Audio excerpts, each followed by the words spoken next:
is Dr. Nathan Groot. I am a music instructor at the Arkansas School for Mathematics, Sciences, and the Arts, where I teach string ensemble, applied string lessons, and other music courses.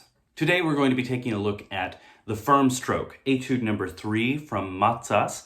This is an etude that you may be studying on your own, or if you're like a lot of my students, you're studying it for the Arkansas All-Region audition this year. This is a part of the All-Region and All-State auditions for senior high.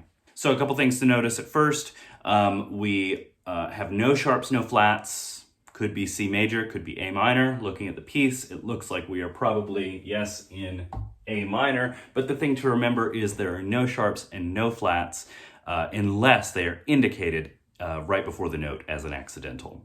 The other thing is we are in 4/4, 4 quarter notes per measure. So just a couple things to think about right off the bat. So this is called the firm stroke. Some editions of this etude have a little subtitle that says vigorous stroke from middle to point, the bow not quitting the string. And this is sort of old-fashioned for don't take the bow off the string, let it stay on the string.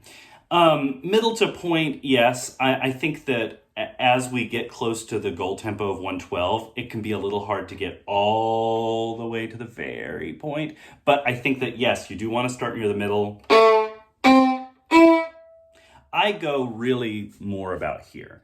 Some teachers may be more specific in wanting it to be all the way out here. There's a lot of value in practicing that stroke. For the purposes of an audition, I would focus more on how it sounds rather than how it looks, because here in Arkansas, the all-region and all-state auditions are blind. So as long as you're getting that sound,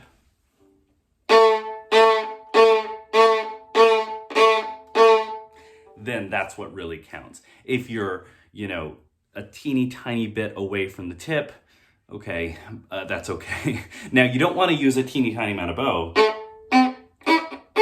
because it's easy to hear that you're not doing the right bow stroke.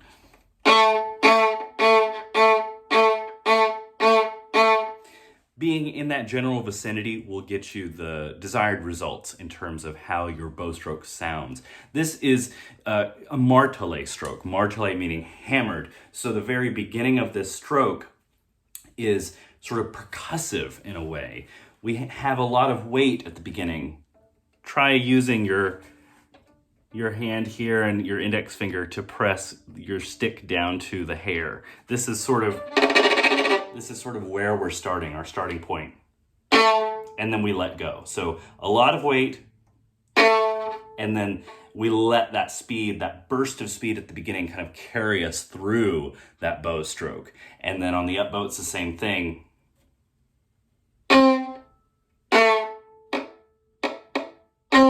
So you're feeling almost like you're pulling back an arrow and letting it go, right?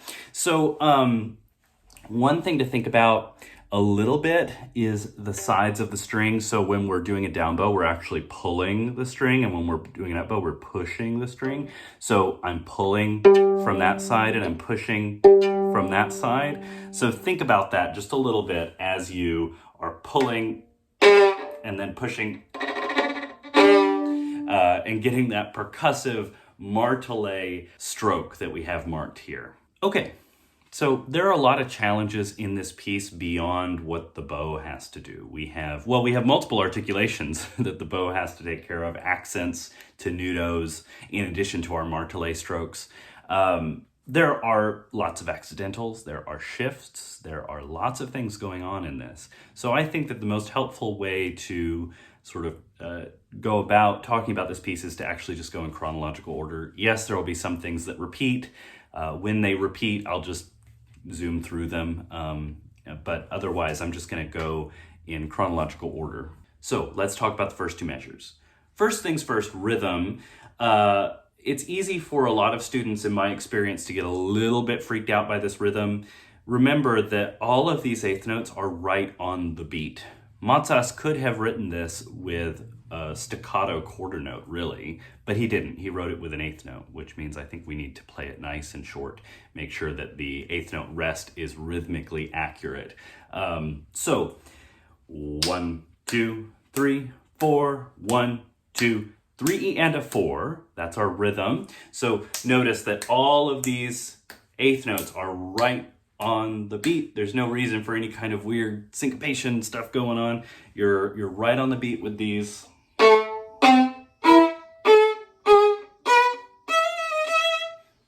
We have 1, 3, 1, 4, high 3, 1. Now we have a shift. In measure 2, we have a shift. So really quickly, let's talk about shifting. Yes, you probably already know how to shift, I know. But just to double check, when we shift, our whole hand comes up, okay? It all comes up like a train on the train tracks. We don't want anything moving ahead. We don't want anything getting left behind, any kind of weirdness here, any weird angles. Everything's the same, at least from first to third. And it's just gonna come up like that, okay? We're gonna let the finger pressure off so that we can move, okay? We've just played a B, right? So the note that I wanna think about when I do this shift is the note D. You may be thinking, hold on a second, we're not playing a D, we're playing an E.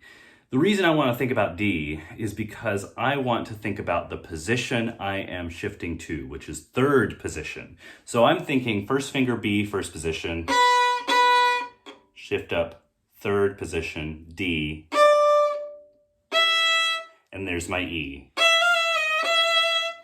Now, yes, we have a D sharp, I know, but we're more used to finding D than D sharp. So in slow motion, I'm going B, D, E, and then after I find that E, that space closes to become a half step. Da, da, da, da, da. So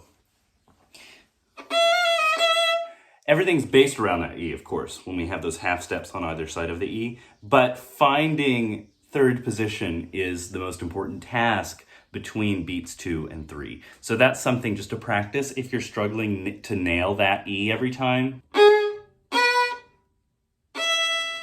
Thinking about that shift as bump, bump, bump, 1, 1, 2. Okay, moving on.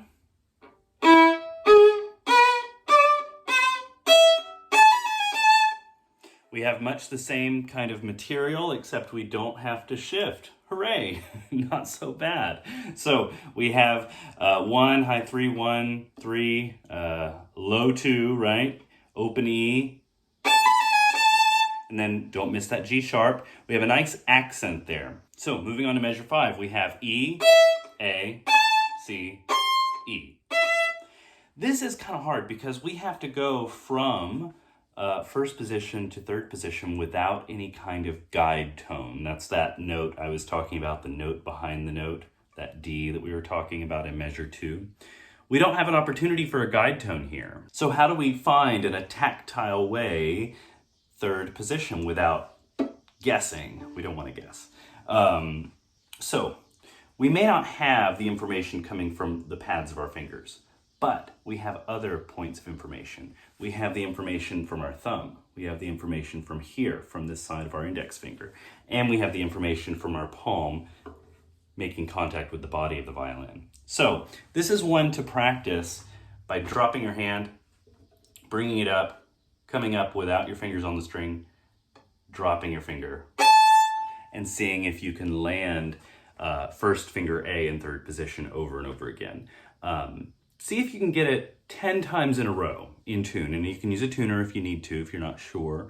But this should ring quite a bit since it's going to make the A string sympathetically resonate with it. It's right here. And if you need to play both at the same time to check if it's in tune, all the better. So I have at this point in measure 6, I have a confession to make. I'm playing slightly different fingerings than what are written. The reason is the fingerings that were written are bad, really bad, in my opinion. So I'm using the fingerings that are in the viola arrangement, the viola edition, which are much better, in my opinion.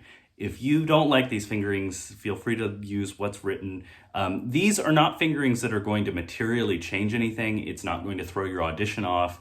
I'm not having you play everything like up on the G string or anything crazy. It's the difference between like shifting one note early or or playing it in second instead of third. Just a couple of little things, and I'll mention it as we come through. At this point, I'll show you just a screenshot of the full page with my little markings on it. Feel free to copy or not. Okay, that done. We've just played a second finger E in third position. Now here, I like to shift down a half step. Down a half step to D sharp. That puts my first finger right where I want it at G sharp, then B, and then D natural. I'm finding that D natural as a half step in the hand. It's right next to that first finger. Now I'm reaching back a whole step to C natural.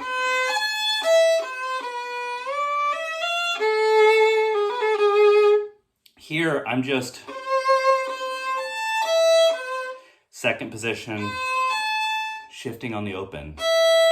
First position, shift up to third. Timing these grace notes.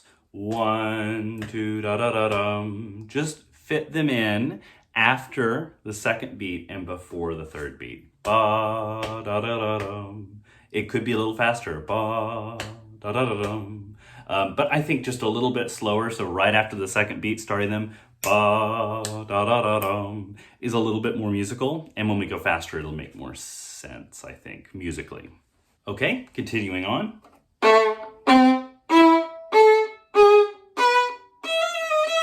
Hey, good, we've done this before.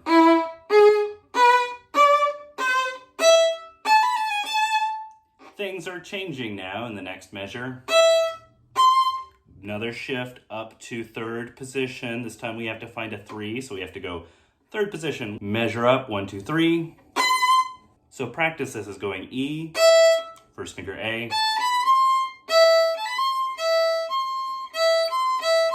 You want all these fingers behind supporting, okay? First position. Measure 14 has an odd thing going on. In other editions, I have seen a B flat here, but this is a B natural. It's something that I intend to check on when I get back to campus myself. Is this a B or is it a B flat in measure 14? I've listened to some recordings. Other people play a B natural, but that's just a little caveat. Don't worry about it too much. I'll put something in the comments or the description if I find that, oh, it's the wrong note. For now, I'm playing what is written, which is a B natural. 15. Big string crossing to E. Now back to G sharp on the E string. Now A. I play this with a third finger. I know it says to shift, but I don't want to because I can play this C natural with an extension. How do we play an extension? Let's go A, third finger, fourth finger B, flatten it out. That's how we find that extension.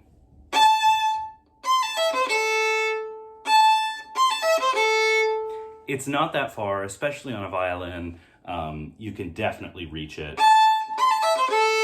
And it's less intrusive than the fingering that they had. So 3, 4, 3, open, 2, open.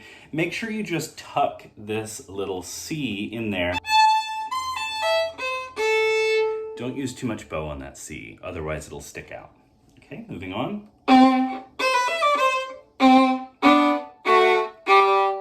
Double stops. We love double stops. This is measure 18. We have B and open D, easy enough. Then we have a major sixth, A to F sharp.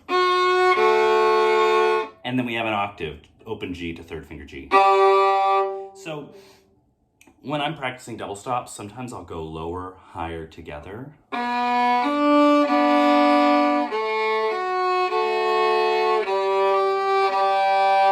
Be a good way to hear each of the pitches and then hear them together. You're sort of training your ear and training your left hand at the same time. So I would encourage that. So just to recap, that's second finger and open, 1 and 2 together, and then third finger and open.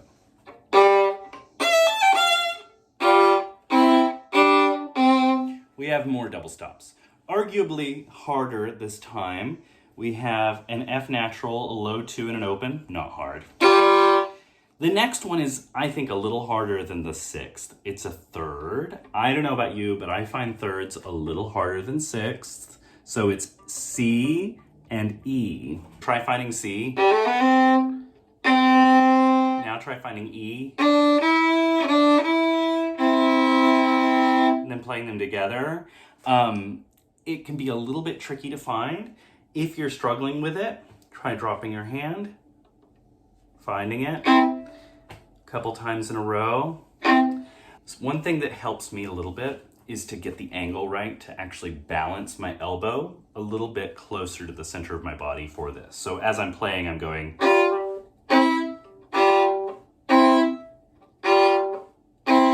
So I'm balancing my hand toward the G string, toward the C, the third finger C. And that helps me a little bit. But just practice this isolated, sometimes idly, maybe before a rehearsal or something, you can just be.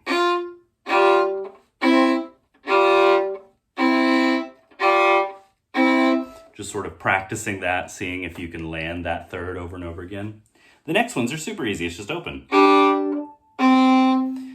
And then a third finger. Easy enough. Now we're in measure 21. These runs are not overly difficult. They're mostly just scales. Sometimes the scales go up for a second, but that's what they are, is they're just scales. So if we've been practicing our scales, we should be in good shape. So we have a martelé stroke, and then an accent. Definitely use a fourth finger there for that A, by the way. Fourth finger here. Try to get a little bit of a bite with the bow on the downs and the ups so that you're following those articulations. Here we have the double stops. Now, 25, we continue on. Same double stops. We're using these a lot, which is good. We don't have to reinvent the wheel. There's the double stops with the third again, so just try to hit that angle if you can. Now, 29 through 31/32. These are kind of a little bit tricky runs. They're not actually, there's nothing actually that hard about them, but it's an easy place to get kind of twisted up. I could see this being a selection just because it's a little bit tricky. So using this tenuto note, we're gonna get out to the tip so that we have room. Okay, this C to E can be a little hard to reach sometimes because it's a low 2 to a 4. If you're having trouble reaching that, it can be okay to release your first finger a little bit. I'm a big proponent of fingers always staying down, but this is a place where sometimes I will release my first finger so that I can more easily reach that E because I'm coming right back to the C. Reaching that fourth finger. Okay, then in 30 we have a quarter note.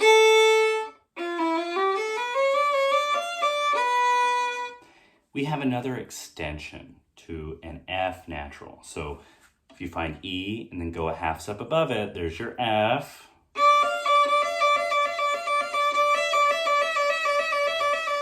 So you can try practicing D, E, D, E, and then D, F, D, F, D, F.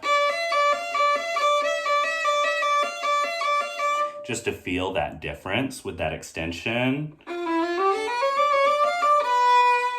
Here you want to really make sure that you're way out at the tip for this because it goes a little faster and it's easy to get crunchy at the end. And you want to save bow for that last eighth note there, right? Then we have another sixth.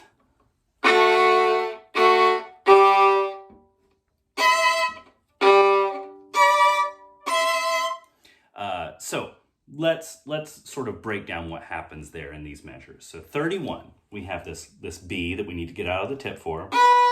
Safe bow, shift up to third position.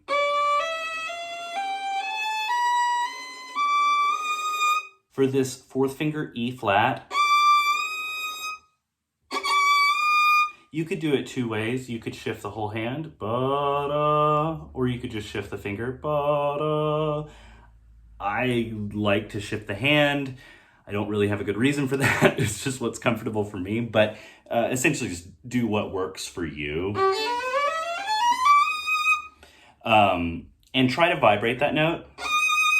That'll help it sound a little less ear-piercing, even though it kind of is. So then we're going to go down to the G string. 1, 2, set those fingers, bump, bump. And then we have that octave. Now, after we've played the octave, we need to shift up to third position, first to third, land our second finger and then our third finger right next to it. Feel that half step in the hand. We play that on an up bow, E and C. Now, as we play the open G, we're not going to take our hand away. We're going to keep it where it is and just lift up the finger. So what happens there between these two double stops is we go from this to that. So don't do extra movements if you don't have to. So don't throw away this good double stop is what I mean. Because we're going right back to it. Okay? So now we are at the dolce section, the sweet section. I like to play this a little softer. It's a different character. We start at forte, this is dolce, this is sweetly singing. More lyrical.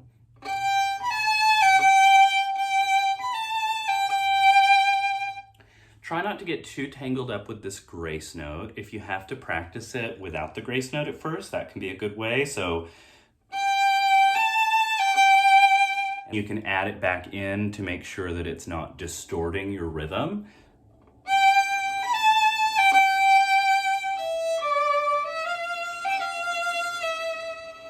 In 35, we have the first example of a rhythm that I want you to pay attention to. It's a dotted eighth note plus a 16th.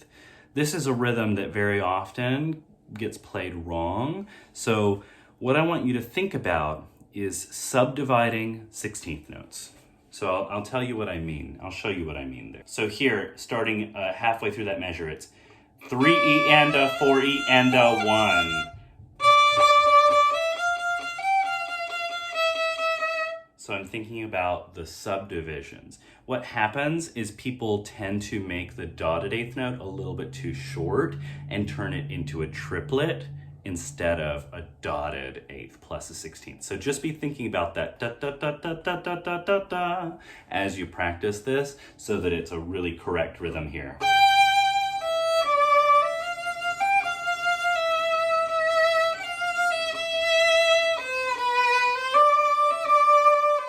In measure 36 going into 37, I do another sort of funny fingering that it was not in the original part, but was in the viola part. So here, in 36, we are in third position. We play an E with the second finger. I replace it with a third finger.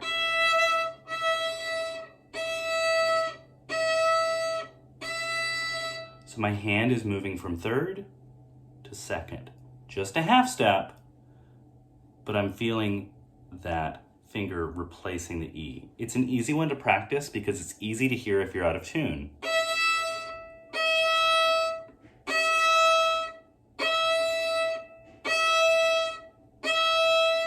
Back and forth. See if you can manage that. I find that it's a helpful fingering because it takes away what could be a distracting shift in the middle of a slur. Then I shift down to first on this B.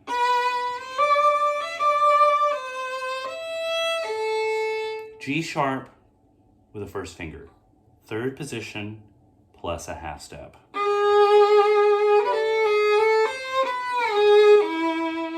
This is a shift I didn't get rid of. It's very obvious, there's no way to hide it, so we can just enjoy it.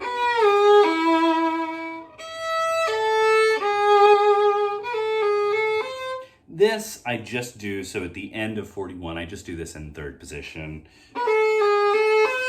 And then play 42, third position, first position. So in 42, we have this accent over a quarter note that's slurred in.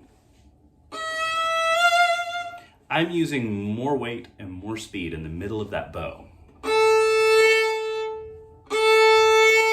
without re-articulating. So I'm not doing this. I'm adding more weight, so you can almost imagine this sort of shape that I'm carving with the bow here.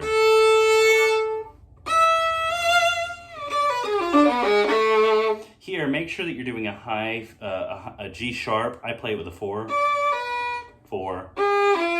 I do that because I have a low 2 and a high 3 would just be too big of a stretch. So make sure that you're getting in the right part of the bow and crescendoing. So you want to be in the right part of the bow for this martelé stroke when our main theme comes back. So see if you can crescendo, but get kind of to the middle or at most the balance point of the bow as you play this up bow here.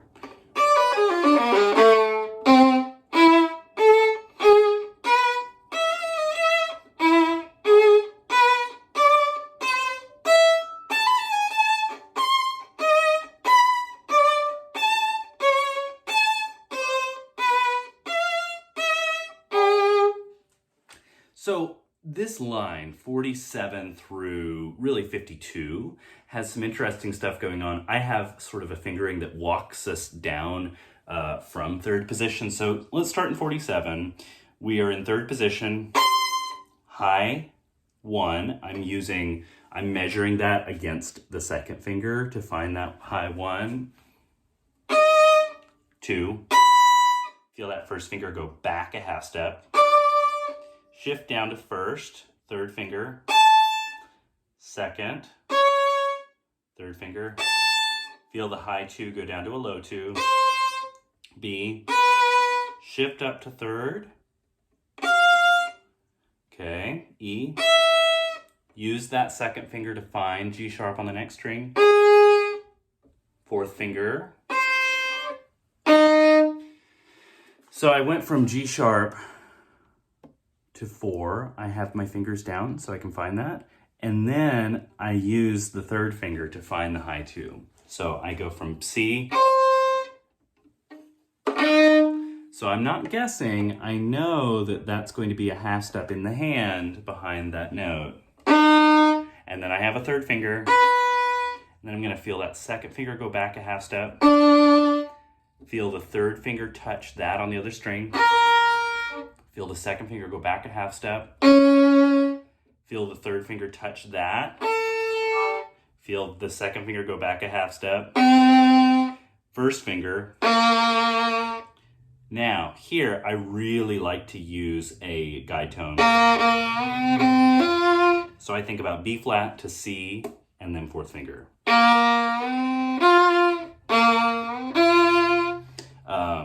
But it's hidden with the bow change. All the way down. And now we are at a new section, a new dolce section, the other character, the sweet character. Rhythm.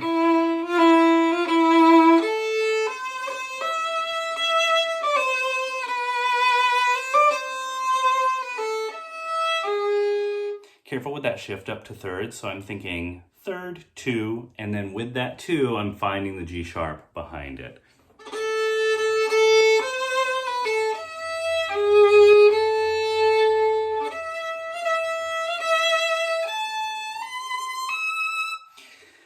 Okay, so this is a huge change in fingering. This is the fingering that I used in the viola edition. This is 58, 59. So I'm in third position. I play a 2, 1, and then the C I play with a 2. Now I'm not just putting the 2 up there, I'm shifting the hand to 4th position. So I'm thinking about B flat in the 1st finger. A, shift up with the guide tone. 4. And then there's the B flat right where I left it. And another shift. So I play 1, 4, B flat to C on the 1. And that puts me in 5th position right where I need to be. And then my 3rd finger's right where I want it to be then. This is kind of a tricky shift because there's no guide toning it out. You just have to use 3, 3 to shift. Also, it's fast. It's on a 16th. So this might be one to practice.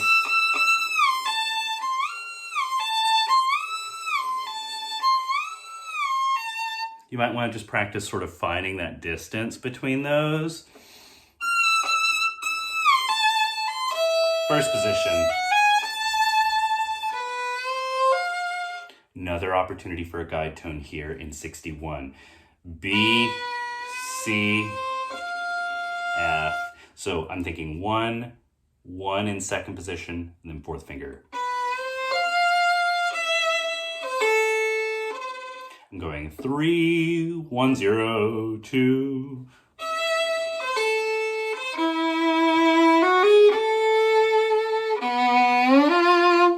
Guide tone, sensing a theme.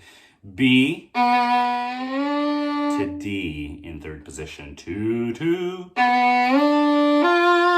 It's a minor 3rd.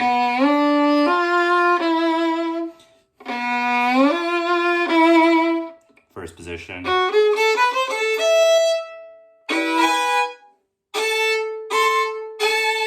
These chords at the end, okay? So we have 1, 1. Right in the middle of the string. Just think about your finger going right in between those 2 first fingers. And then you can find that. If you need to practice, drop in the hand. That can be a good way to work on that. The bow, I like to do this 2 and 2. So D, A, E. Okay? Rather than, you know, it's not a partita. We should make it nice and bold, dramatic. Then we shift up to 3rd position, A and A. This is one that is going to be unforgiving, so you're going to want to practice this. If it's out of tune even just a little bit, it's not going to sound so good. I know that from experience. Okay, then 1st finger, 3rd finger, 1st finger. They're all played with an open string, so you don't need to worry about doing anything fancy, but they're the last of the etudes. You want to make sure they're nice and in tune. All right, so we've talked about it. Now let's play through it. All right, so we are going to take this through at various tempos, starting with 60 and ending at our goal tempo of 112. So I want to make clear one thing at the very beginning. Just keep in mind that there are a lot of other practice methods you should be engaging in to prepare this etude. You should be looking at specific measures, specific problem spots, problem solving on those spots. Going through beginning to end, beginning to end, beginning to end is not effective as a practice strategy. However, hopefully this sort of various tempos run through can be one of many tools that you use while you're practicing. 1, 2, ready, go.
2, ready, go.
Here is our goal tempo of 112. 1, 2, ready, go.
Okay, so I hope that this video was in some way helpful to you. It's very possible I missed something or blew by something, or you have, questions about something I said. Very, very possible. If that's the case, just let me know, and I'd be happy to try to address any lingering questions you may have. Otherwise, I wish you the very best of luck in your upcoming audition, and as always, happy practicing.